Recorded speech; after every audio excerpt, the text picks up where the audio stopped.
Hey everybody, welcome to another episode on December 6th, 2015. It's Brian, Edwin, and John. John is live from the Sports Card Investor Mansion. Welcome back, man. We missed you this morning. I missed you too, pal. I bet since we're doing two in a day, we don't have to go through the normal instruction of how to Oh, you already did an episode? You didn't know this? I was in a field cutting a tree down.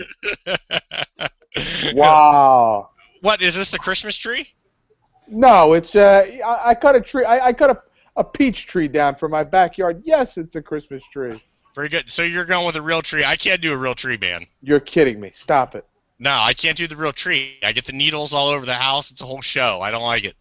Oh my God! Come on, man. So we Step go with the your old school tree. game up. Edwin, settle this bet. Is it an old school? Is it like a outside tree or is it a fake tree?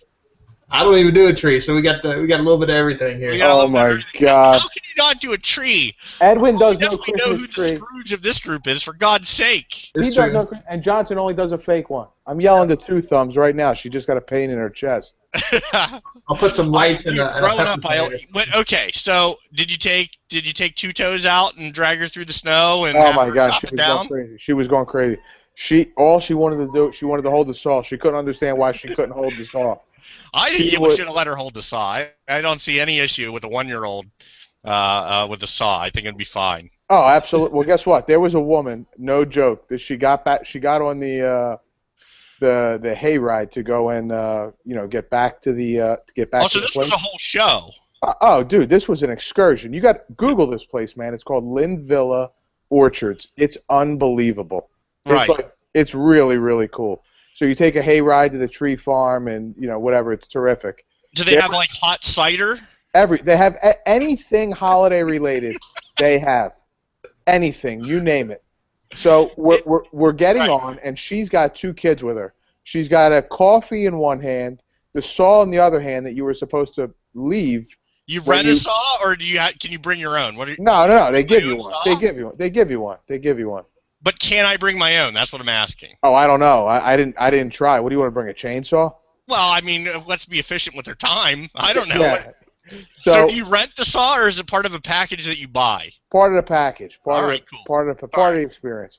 So we're getting on the thing to head back. You're supposed to turn your saw in, right? This woman's got two kids with a coffee in her hand. The one kid hanging on her left leg. The one kid hanging on her left leg. The saw in the right hand, and the other kid like in her arm. Okay. All right. She's more worried about the coffee than she is about the saw and the little Right. kid running trying to grab her feet. I wanted to scream. Nah, she sounds like a good American. I don't know what you're talking about. Oh my God, I wanted to scream. I was freaking out. I'm at the other end, and she's saying, "Don't cause a scene. Don't you cause a scene." This is Two Toes or Two Thumbs. Don't you cause a scene. Yeah. So in my package, I get a saw. I obviously get a hayride. They take us out. How much time do I have to procure my tree? As long as you want. You want to stay out there So 2 they're hours. like rotating hay rides. Oh yeah, do whatever you want, buddy. And if you don't find a tree you like, it's on the house. The hayride's on the house. I'll tell you what, man. I'm still wearing the same clothes I was wearing this morning. I haven't moved from my couch pretty much all day. So it sounds like your day was a little bit more adventurous than mine. Oh my God, yeah, we had a blast though. It's really fun. We love that place. I can go to that place all year long. But yeah, buddy, we did an episode without you. I'm sorry. I'm heartbroken. Well, I think we covered some good ground, but we missed. We want to cover the two questions that we got asked on Twitter. One was about selling on eBay, and I think Edwin and I could definitely answer that question. But you're much more well suited to answer that question. So, Edwin? Didn't you do a video on selling on eBay, or John? Didn't one of you guys already do like a 35-minute experience? Yeah, John covered the topic a little bit before. I think it was some tips and whatnot. But this question was specifically from Brian on Facebook, and he was saying, I'd be interested in some eBay selling tips on lower value cards. Obviously he said he discussed it already a little bit, but he would love to kind of hear everybody's take on how to move lower valued cards on eBay. John, you want to go ahead? Well, this is a trade secret, so I will expect royalties. I'll give you my PayPal for any royalties to be sent. But what I do is I have an eBay name dedicated strictly to selling stuff $10 and under. Anything that's sold, anything that is purchased that's under $5 goes in a plain white envelope that's stated very clearly in the auction. So, and that's to keep the prices down. So that's part of the way that I keep the prices down is by sending in the plain white envelope. It costs me, 50 cents for a stamp as opposed to something and two and change for a bubble mailer and packaging and all that jazz. And people are willing to spend $1 or $2 on a rookie card of a player they collect as opposed to $15 for an autograph. And this tends to be stuff that just piles up in your boxes that people don't know how to move. They've accumulated all this stuff, and you would be surprised, man. $1 here, $2 here, $4 here, $6 here. At the end of the month, it adds up, and you're like, wow, I really had a lot of stuff that I didn't realize was sellable. And now you can, put that money back into the hobby, and it's found money. Inserts, numbered cards, rookies. The stuff that sells the best is new product when it first hits. Any rookie, insert, parallel, lower end jersey. I send relics and autos in plain white envelopes all the time. I've had a handful of problems in the couple of years I've been doing this particular venture with people saying they didn't get their stuff, but most people are very honest, man.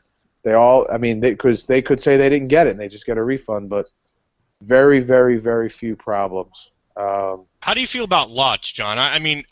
Sometimes I try to sell lots, and it seems to be like varying success. Some do really well, and some, I should have broke them out. How do you feel about selling lots? Oh man, now you're really getting into it. Now you really want all my tricks. So the sum of the parts is always worth more than the whole thing, right? So I don't like lots.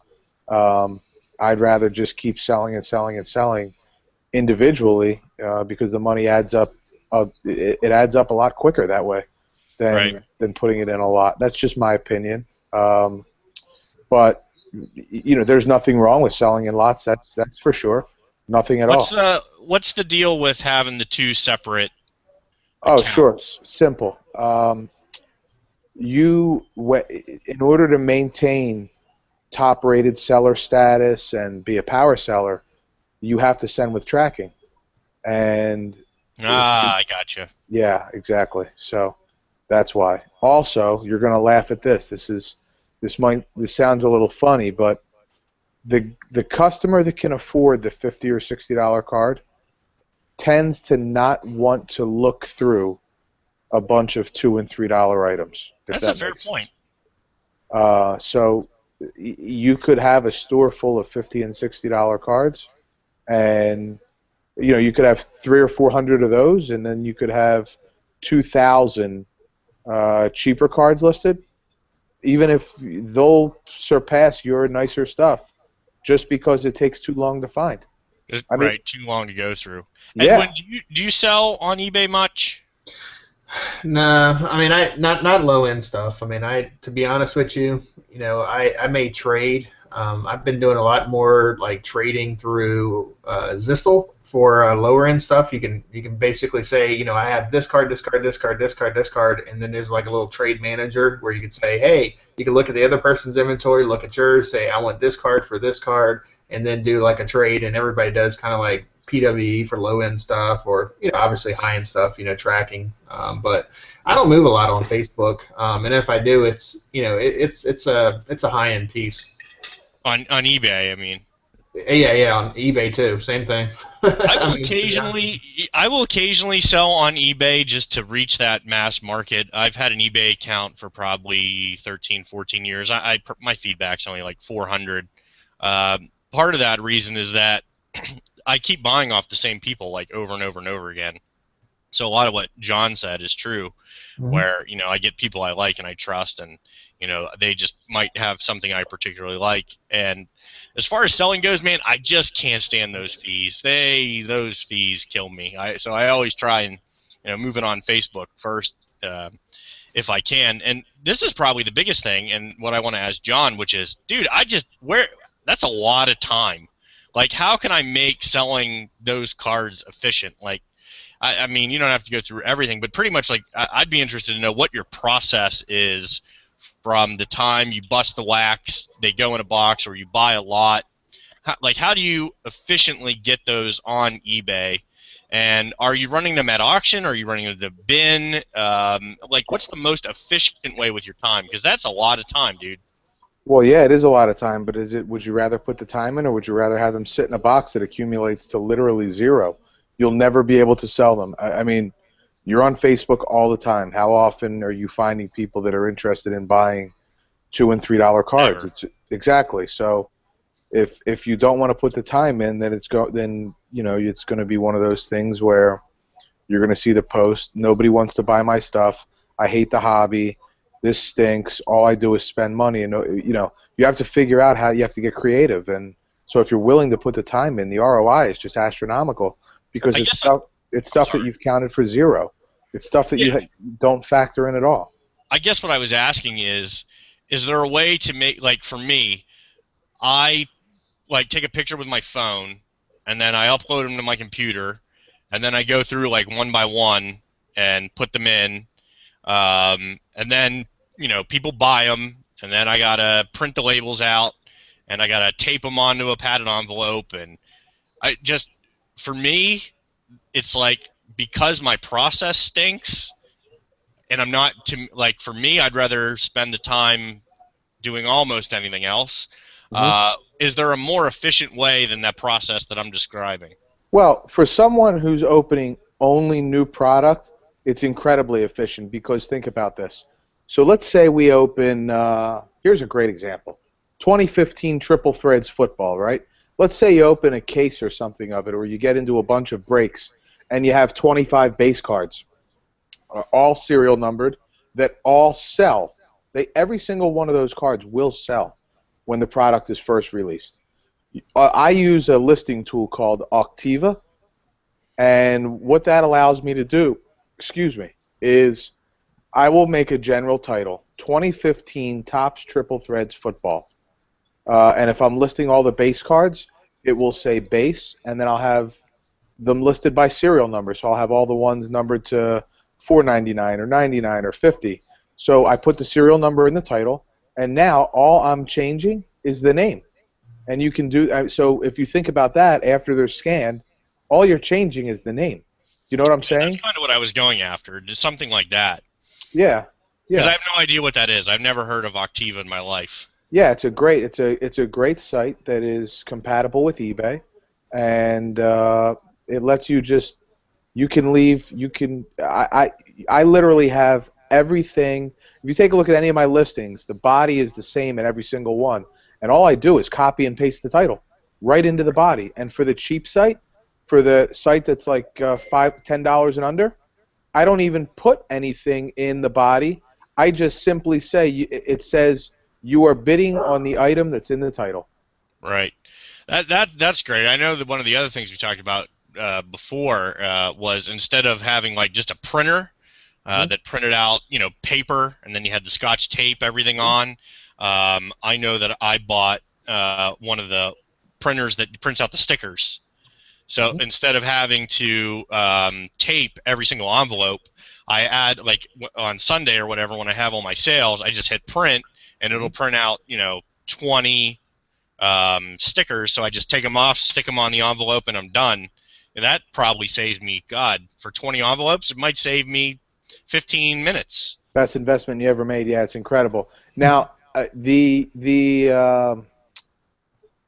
handwrite all the envelopes, and I know there's a way around that. There is a thermal printer that will let you print the very small labels that would fit on a PWE.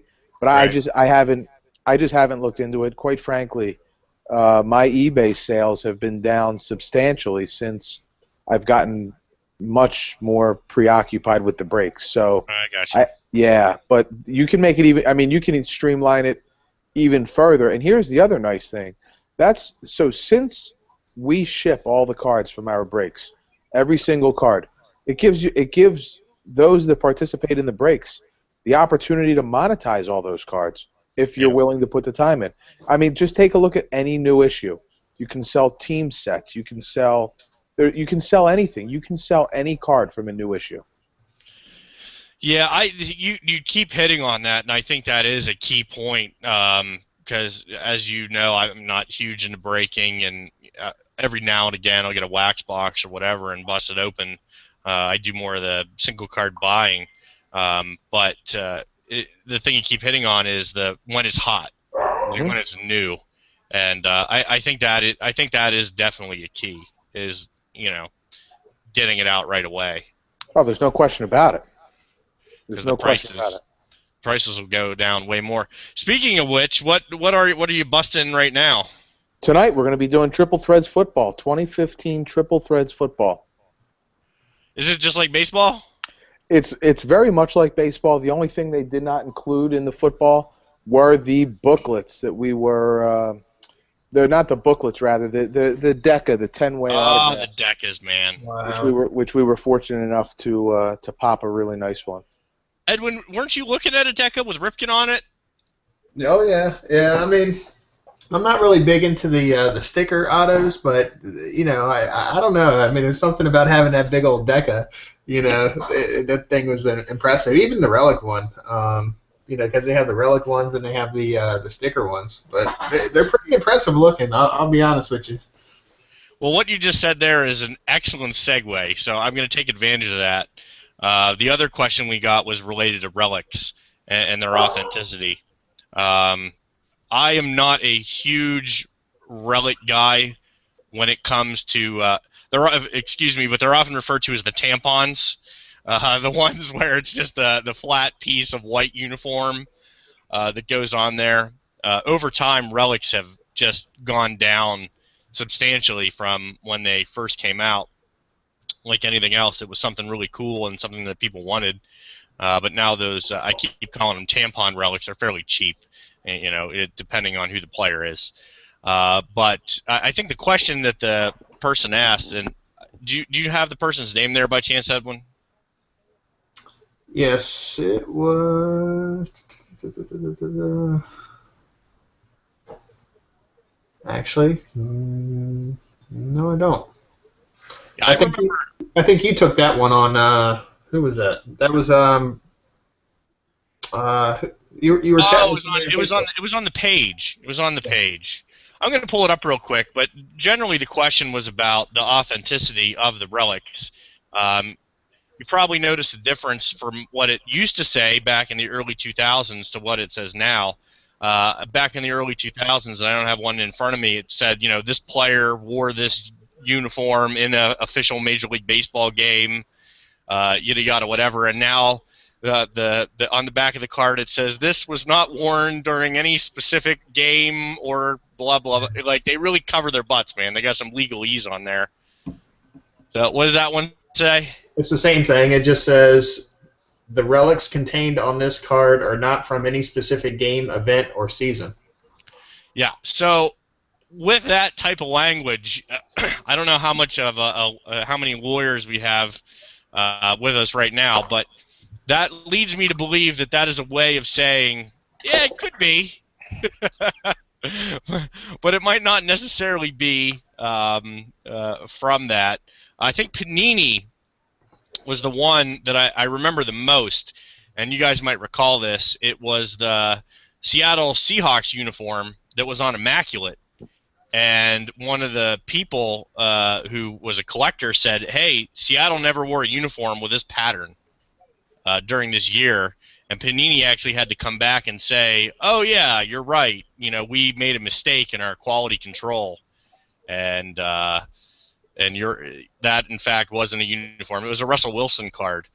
So I'll just kind of toss it out to you guys. John, as someone who pulls a ton of relics every week, how do you feel about the relics and uniforms that are in these cards? Anytime there's money involved, there could be chicanery, and I don't know. It's really tough to say. It's really tough to say one way, have an opinion one way or the other. And I know I sound like a lawyer there, but I don't know. I mean, even if you think, do you remember back in the day when those 500? I can't remember. Was it It wasn't a 500 home run club. I'll tell you exactly what card it was. It was a quad autograph from SP Legendary Cuts, and I don't know if it had Ruth or George Washington or somebody on it. But do you remember? Do you guys remember this? That No. it was deemed unauthentic. The owner sent it to PSA to be authenticated, even though they got it out of a pack, and deemed unauthentic. Wow. And it was like one of the greatest cards in the history of autographs. Now, do you guys remember reading, all those articles and stories about, these guys that would basically go around and sell, all of this authentic wear basically to these card manufacturers? I do remember this. Yeah, and some of them basically came out later on and said, look, it's kind of a known secret that some of this stuff's not actually game used, and we're just kind of like, they're kind of like, they're hey, I bought it as as a game used, but I'm not really sure if it's game used or not, and a lot of the folks were saying basically that they really weren't game used at all. They were just a replica jersey or whatever the case may be that they were selling to these card manufacturers to chop up. So now, one thing I will say, I do notice both Topps and Panini doing now are making YouTube videos, which you can watch, of them showing like Tom Brady in the game, like the 2013 AFC Championship, with the jersey where the grass stains are, them buying the jersey, but it was showing like the same grass stains and the whole 9 yards, and then they go through the whole process of how they chop it up and like put it in the product.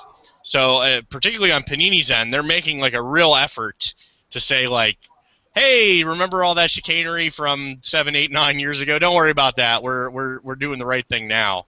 So I think there probably, I'm speculating now, there had to be some pressure from somewhere saying, let's get this right. It's like when the football comes out and you see all these Jameis Winston jerseys before he's ever even played a game, and you just think to yourself, man, I wonder where they came from. And a lot of those jerseys will say event worn. One of my all-time favorite pictures on the internet as it relates to this topic is a picture of Mark Ingram from the New Orleans Saints wearing a jersey that has like 100 patches on it, and it goes all the way to his feet. And he's walking around the event, and obviously they gave him this giant, huge jersey to wear so he could say it was worn. Just hilarious, man. Have you guys seen that picture? Yeah, it's hilarious. Yeah, it's pretty much a show. But like I said, they're certainly going to a lot of efforts now to prove that these are in fact like game worn jerseys or they are authentic. So I can at least appreciate the effort on their end to prove that. I guess the bottom line is, for the last, probably before the last couple years, what do you think, John? Like 2002 to maybe like 2010, maybe a little questionable? Absolutely. I couldn't agree with you more. Yeah, questionable is a good way to describe it. Yeah, I think sometimes the older uniforms are a little bit easier to discern, maybe not from a particular player, but the fact that they were from a particular era, at least. I do like that. The other thing that I noticed that companies are doing is they're starting to put a lot of like dirty patches on there.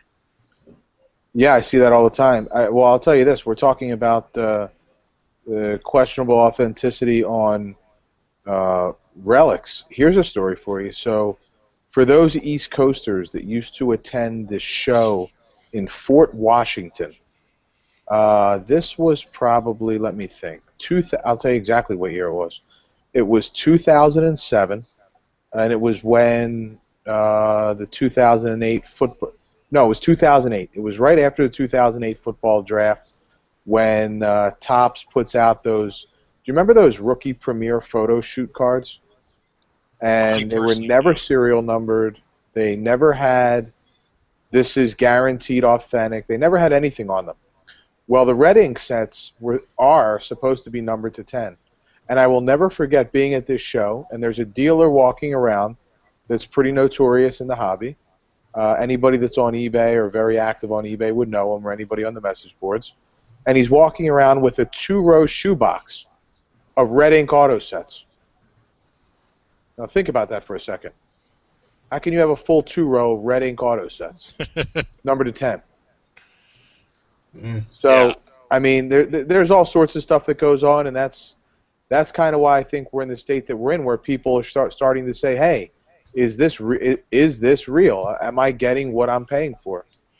Now I'm looking at it's a triple of Clemente, Mazeroski, and Stargell, and it's bats, it's wood, game used bats, and on the back all it says is that it's guaranteed authentic, which is it's good. They're standing behind their product. I appreciate that, but at the same time I'm trying to think to myself, how would I prove, or how would you possibly in any way know if a piece of wood came from a Clemente bat as opposed to a Stargell bat as opposed to a Mazeroski bat? I would imagine that would be a burden on a legal team to try and prove that it is or it isn't one way or another authentic. Did that may have actually come up in the in all the issues with that huge auction house? Who was it? Mastro? Did that come up, or was that strictly shill bidding? Yeah. That may have come up in that investigation, exactly what you just mentioned. But there's a guy in South Jersey, and I can't remember his name. He is the bat expert. He's like a bat expert. Oh, he's a game-used expert, but he's great with bats.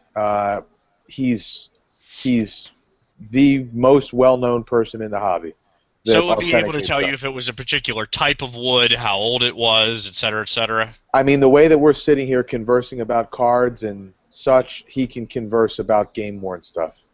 That's nice, man.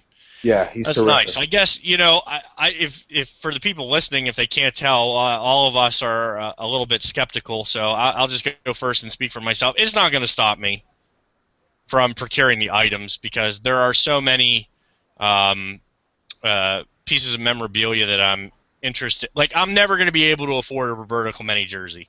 Like, to just buy one, I won't be able to do that. So for me to get a piece of jersey with the patch on it and a card, for a couple $100, $200, I mean that's crazy to me. Of course I'm going to buy that. Well, wait a minute. You mean you're not selling your house and you're going to wrap your children? You're going to say, "Look, here is your new bet. It's your Clemente game-worn jersey." You're kidding me, right? Now I know you're being facetious there, John, but I'll tell you what. I have seriously looked at procuring some Clemente game-used items. There was just a batting helmet that Edwin actually sent me the link for. It ended up going for just around $2,000. And actually the biggest reason that I didn't buy it was because there was some skepticism to the authenticity. Yeah. It looked legit. There was no reason to suspect otherwise. But when I really went through and did the research and asked some people I trust about it, they weren't 100% sure. So I passed. But I would say if I could get my hands on a piece of Clemente authenticated game-used anything, I would be a buyer in the $2,000 range. I think that's fair to say. But a jersey, no, that's a house. You're right. Well, just think about this for a second. We talked briefly about investments and price fluctuations, so on and so forth. If you think from a card perspective, when you go back to the real early days of autographs and inserts, and why are they worth so much? Well, they're worth so much because you can't find them. They're just not out there. Like that 500 home run club, the bat autographs. They're just impossible to find. So the more these card companies are cutting up jerseys, particularly jerseys that are of significance, whether it be a World Series jersey like Topps does every single season, for whoever wins the World Series, they put that autograph set out, or bats of icons in the sport. They're not making any more of those. So when you think, how many are there really going to be left? If you believe the hobby's going to be around for 10, 15, 20, 30 years, at what point is there one or two known Clemente jerseys or bats left, or one That's or two? very fair. So at that point, as the owner, you have significant pricing power, and they're going to continue putting out Mike Trout autographs in every issue from now for the next 25 years. So probably longer. Right. So would you rather have a Mike Trout autograph from his 7th season, or would you rather have, a rookie year jersey? And, it'll cost you a lot more, but the opportunity for appreciation is just incredible, in my opinion. Yeah, yeah. I would have to agree with you there. I think there are certain ones, and that's like anything else. I mean, there are certain players, there are certain years that are just always going to hold more value, and you know very well that's why I do a lot of vintage stuff. Mm-hmm. Because I think what you said there is absolutely 100% true. Yeah, I mean that's why you see at auction. It's just amazing. It's just what's amazing to me about vintage stuff is the prices are astronomical, particularly on the icons. However, I mean, how is it possible at these auction houses? Every time I look, there's, it's just amazing the stuff that these guys find over and over and over and over again. And my point, I guess, is that with game-worn stuff, how often does it pop up? I mean, how often does even like a Babe Ruth cap pop up? But you'll see that high-grade Ruth rookie in every major auction house over and over again. I just think if you're investing serious money, or even if you're investing now, like take a guy that, like Buster Posey. I bet you can get his game-worn stuff for, a pretty reasonable price. And, Yeah. I think it's probably a great investment if you're willing to spend the money. Well, that Babe Ruth cap that you mentioned went for $60,000. It's incredible. Yeah. But there's cards that go for that much. If you think about it, I mean, is there a Ruth rookie that goes for that much? I mean, obviously if it's an ultra depending on the condition, certainly his Gaudy cards, the higher end PSAs go for that. But you can still find, a poor or very good grade, pretty reasonably affordable. Mm-hmm. I think as it regards to like cards being found, as I've got more into vintage, man, I don't know if it's as much cards being found as that there's just a lot of turnover. It seems to me people flip a lot. Meaning, like, even for me at my very low level, I'll get a Clemente rookie card for, X, and then, 6 months later, it'll go up 20%, and I have an opportunity to make 20%, and I take it. I mean, you know very well that Clemente PSA 7 that you and I discussed on one of the Facebook pages, that sold for about $3,600. If you were to sell that same Clemente just a year later, it's about $7,000. Mm-hmm. And I don't know how that happens, but it's pretty much the same Clemente PSA 7s that are getting tossed around. I think you're seeing some, exponential growth in the Hall of Fame rookie card high grades. And there's no better example of that than Mickey Mantle 52. That 52 Mantle, it seems like all it does is go up. Don't you think it could also be market inefficiency? I mean, when you think about that card that was on a Facebook page, and yeah, there's definitely lots of big spenders, but I think there's probably a lot more big spenders when you're talking about the audience of major auction houses, private people that fly under the radar, and I think they're probably the ones that are paying those premiums. My point is, I think if that card was run in a different venue, it probably would have garnered the price that you just mentioned at first go around. That first go around, the market value was about 45 to 5, and it sold for less, about 25% less. And as you and I discussed, we knew that it would, because of the venue that it was being sold, which presented the opportunity. But even so, what I'm saying is that's a $2,000 bump to now, to where that same Clemente PSA 7 is for around $7,000. And I use the Mantle as the example because what happens is when these higher grade vintage get sold at the auction houses privately, and like that 52 Mantle PSA 8 that sold for, God, I think it was like $650,000. What you noticed is the PSA 1s, the 2s, the 3s, the 4s, the 5s, they all took about a 20% bump immediately. And I mentioned that as a person that has been in the market for a 52 Mantle. I'd really like to get one if anyone has one at a fair price. Let's discuss offline. As soon as that card sold for that price, I was like, son of a bitch. I mean, there's $2,000 more I'm going to have to pay for the one that I want. We have a phone call coming in. Do we have a guest on the line? No, yeah, no. You know what it is? Do you want to laugh? It's somebody breaking my stones, wondering why I'm not on the channel and ready to break. And I'm not kidding you. Blame me, dude. You can always throw me under the bus. No, And, no, no. I would never. No, listen. Our Facebook group is phenomenal, man. Anybody who's not in our breakers group, even if you don't enjoy getting in breaks, I can promise you, you will be fully entertained, just with the laughing and the joking and everything else that goes on. I mean, it's I say really that all fun. the time, man. Yeah, Some of those are the best to hang out with, and yeah, it's so much fun, man. I do enjoy it. Edwin, you occasionally stop by and Oh, check yeah. out a break. Yeah, sometimes I'm all I over the do. breakers page. But I like watching them too, you know. And as he says, I mean, it's a ton of laughs, you know, which is always nice. And I love. I'm still like a little kid, man. I love pulling good cards. I don't know, man.